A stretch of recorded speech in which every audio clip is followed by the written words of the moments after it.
Welcome back to Harry's Tech, everyone, and today we have new leaks on the OnePlus 9 launch date and 9 Pro launch date, the Oppo Find X3 launch date, and some news on Samsung. And now we'll start off with OnePlus. OnePlus have put on their page something new is on the horizon with a beautiful picture of Earth, which I believe is taken from the moon, probably because it's so far away.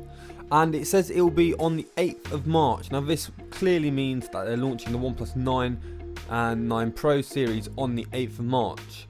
So that is just great. And we'll go on to John Prosser now, who tweets the Oppo Find X3 Pro, Lite and Neo are going to be announced on the 11th of March.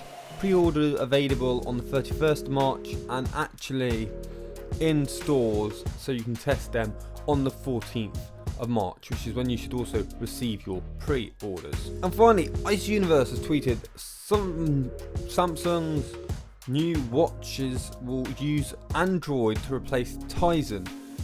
Now, this isn't great news. Tizen, I personally been using myself, very optimized and very smooth on Samsung watches, and I've seen other watches that use Google OS, and they're not that great. They can sometimes stutter a bit when it comes to movements, and they're not that fluid.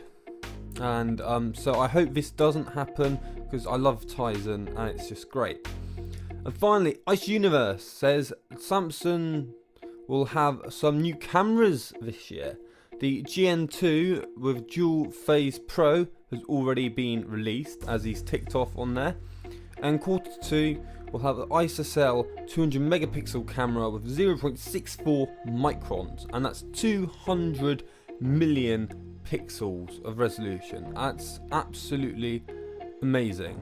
And finally, Q3, the ISOCELL RGBW, which means red, green, blue and white pixels, and this is expected to create much better light sensitivity, more than over, I believe, 150%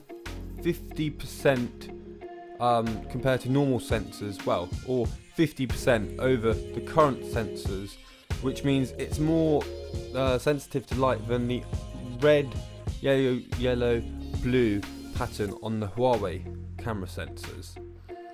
And I hope you enjoyed this video. Please do leave a like, subscribe, and I'll see you in the next one.